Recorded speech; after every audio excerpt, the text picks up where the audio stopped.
En esta clase vamos a ver qué son las funciones y cómo escribir una función dentro de nuestros programas.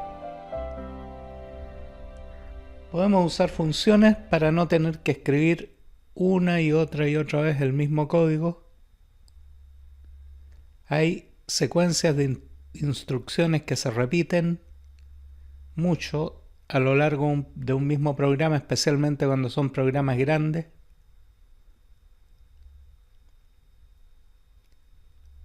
Las funciones entonces son subprogramas, son módulos que hacen operaciones comunes repetitivas. Hay varias clases de funciones, por ejemplo, las funciones básicas que trae incorporado el lenguaje Python. La función float, que convierte un string en un punto flotante.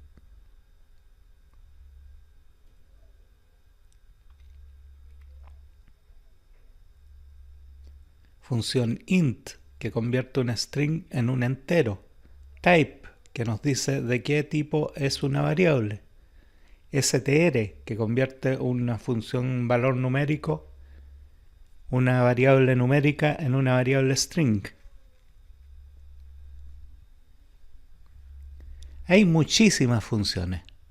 Y les vuelvo a repetir la misma sugerencia que les he dicho ya otras veces. No hay que tratar de aprenderse todas las funciones, tal como cuando aprendemos a hablar no partimos aprendiéndonos todas las palabras que existen, sino que hay que buscarlas a medida que las vamos necesitando. Es muy fácil buscarlas en los manuales, buscarlas en la ayuda de Python o buscarlas simplemente en internet con ejemplos. También nosotros podemos crear nuestras propias funciones para instrucciones que se repitan en nuestros programas. Normalmente nosotros siempre que uno enseña, hace programas pequeños, pero cuando uno hace programas largos, los programas grandes o complicados, muchas veces tienen cosas que se repiten. Por ejemplo, supongamos que varias veces en nuestro programa debemos multiplicar un precio por una cantidad y eso aplicarle el impuesto. Entonces tendríamos el total con impuestos, sería el precio multiplicado por la cantidad y multiplicado por 1.18. Esto en el caso de que tengamos un impuesto del 18%. Veamos cómo sería. Le vamos a poner TCI, total con impuestos. Una función así debería ingresar el precio y debería ingresar la cantidad. Y debería entregar el total con impuestos. TCI, entre paréntesis, precio, cantidad, igual. Y ahí lo que tiene que hacer. Precio por cantidad. Esta es una sola línea, podrían ser muchas operaciones. Esto para dar un ejemplo. TCI el nombre de la función, pres y cant son los argumentos de la función, dos variables, y eso es el valor o el resultado de la función. Las funciones normalmente en los diagramas de flujo se hacen como una caja con doble barra y podemos pensar que son una caja negra que entra argumentos y produce resultados. Sigamos con nuestro ejemplo. En Python se escribiría las funciones cuando definimos una función partimos con la instrucción def.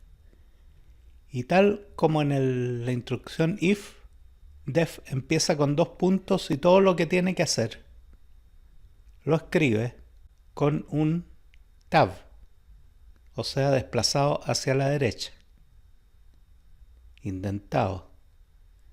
En este caso estamos definiendo TCI de CP, total CP por 1.18, return total.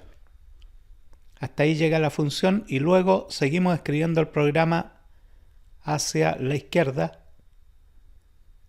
Ingresamos la cantidad, ingresamos el precio. Ahí me faltó ponerle las líneas para convertirlas a números, float. Y calculamos tot con impuesto igual TCI de cant prex. Fíjense que cuando nosotros definimos la función le ponemos un par de nombres de variables que no son los mismos con que lo llamamos. Eso es un poco enredado entenderlo, pero esas son variables dummy, que son variables temporales. que se usan solo dentro de la función. También es algo que con la experiencia lo van a entender un poco mejor, lo del alcance de las variables. Las variables tienen cierto alcance dentro de cada procedimiento. En este caso C y P tienen alcance dentro de la definición de la función y cant, prex tienen alcance afuera.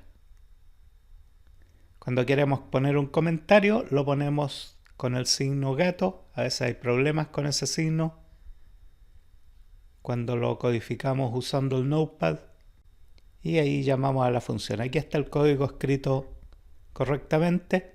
Si se fijan, la primera instrucción me la puso el idle porque se dio cuenta que el signo gato, que yo lo usé para hacer comentarios, no estaba codificado correctamente en el Notepad, así que solo me arregló la codificación. Echo a andar la función, la pruebo y me tiro un error. No puede multiplicar secuencia por un tipo no entero. ¿Qué quiere decir eso? Fácil, que justamente me faltó colocar float. Esas dos líneas, cant igual float cant, press igual float press, porque si no estaba ingresando los datos como string y no puede hacer multiplicaciones entre dos strings.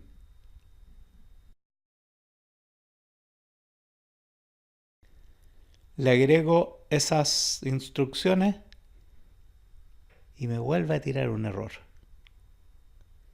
Nombre total con impuesto con impuesto no es definido.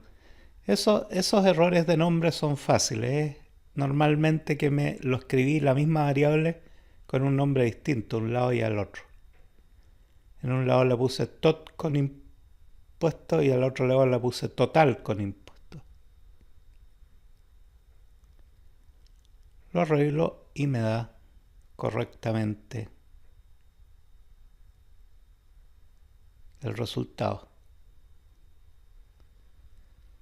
Vamos a escribir ahora un programa que ingrese las horas trabajadas y la tarifa por hora. Si las horas son más de 40, el exceso se debe pagar en un 50% más de la tarifa, o sea, se multiplica por el exceso por 1.5. Esto se debe implementar en una función. El programa pide los datos de ingreso, llama a la función y la muestra el resultado. A la función le vamos a llamar cálculo pago y los argumentos van a ser ht. H horas trabajadas, T tarifa por hora. Primero hay que preguntar si las horas son más de 40. De ser así, el exceso se multiplica por 1.5 y por la tarifa y luego se le suman las horas normales. Aquí tenemos el código. Pueden hacer pausa si quieren verlo con calma. El código pregunta si las horas son si no son más de 40, simplemente las multiplica. Multiplica las horas por el tiempo. Pero si son más de 40, calcula cuánto es el exceso. Hasta 40 multiplica tarifa por hora y el más de 40 lo multiplica por 1.5. Eso en código se escribe así como está mostrado ahí. Fíjense que yo usé, en vez del if, usé else. Else también se usa. Y aquí, fíjense bien. Al probar el programa me sale un error.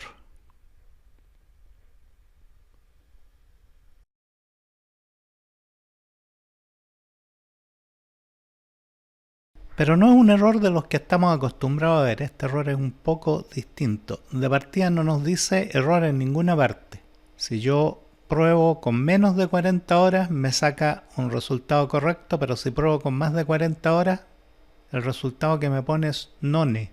Eso quiere decir que no calculó, no obtuvo ningún resultado. Este es un error un poco más extraño y ya nos dice que es un poco más difícil ver a dónde nos equivocamos. Si no entrega ningún mensaje de error, pero el resultado no es el que esperamos, es algo que está malo en la lógica del programa. En este caso revisamos el programa y bueno, yo con varios años en esto ya sé que si hay módulos que están anidados, probablemente los errores se deben a que uno de los nidos está mal colocado. O sea, que hay una tabulación de más o de menos. En este caso podemos ver que nosotros tenemos una primera tabulación para la definición de la función y dentro de la función tenemos otra tabulación con el if. Entonces el error, aquí a primera vista me parece clarito, es que cuando yo puse return, el return no puede estar a la altura de 2 tabs, tiene que estar a la altura de un tab solamente, o sea, tiene que estar un tab corrido hacia la izquierda. ¿Por qué? Porque ese return tiene que indicar que ahí se termina la definición de la función. Y la definición de la función tiene un solo tab. Los 2 tabs son para indicar el anidamiento de las instrucciones que están después de los if. Vean esto con calma, véanlo tranquilitos porque es un asunto muy importante entenderlo. Menos mal que tuvimos este error porque les va a servir mucho si miran, piensen un poco, si se los trato de explicar con palabras va a ser bastante enredado, pero miren y piensen para qué sirven los tabs. Los tabs sirven para decir hasta dónde llega el alcance de un bloque de instrucciones. Entonces pusimos def y ese def termina con 2 puntos, lo que quiere decir que las instrucciones que vienen hacia abajo tienen un cierto alcance y por lo tanto están todas corridas en un tab hacia la derecha. Pero luego usamos un if que también tiene instrucciones anidadas, o sea, hace otro tab hacia la derecha. Los tabs hacia la derecha del if se terminan en la segunda tabulación. Pero si nosotros queremos hacer algo que esté fuera del if, que en este caso es salir de la función, está fuera del if, pero en la secuencia de la función tenemos que estar alejados solamente en un tab y no en 2 como puse yo. Entonces corremos el tab un lugar hacia la izquierda, lo probamos y vemos que efectivamente ese era el problema y ahora tenemos nuestro programa funcionando correctamente. Espero que no hayan quedado muy terriblemente confundidos como quedé yo la primera vez que tuve estos errores, pero es muy importante, bueno, yo se los estoy explicando ahora, se los estoy tratando de explicar con palabras, no es muy claro, pero si ustedes miran, traten de verlo gráficamente. Los bloques de instrucción tienen cierto alcance y ese alcance está señalado por los tabs. Si quieren una manera más práctica, cuando no les sale el resultado esperado, simplemente hagan lo que hago yo siempre, toman el tab y lo modifican hasta que el resultado sale correcto. Esa es la forma más rápida de hacerlo y aprovechan, después que lo ven cuál es la posición correcta del tab, aprovechan de pensar por qué está en esa posición y de paso arreglan el problema y de paso aprenden. No es una forma muy católica de aprender, pero es sumamente útil. Así yo mismo he aprendido muchas cosas que me habría tomado varias horas estudiarlas. Simplemente pueden ir experimentando y van viendo qué efectos tienen los cambios que van haciendo. Con esto terminamos el primer bloque y pasaremos al segundo bloque que será de listas, colecciones y loop.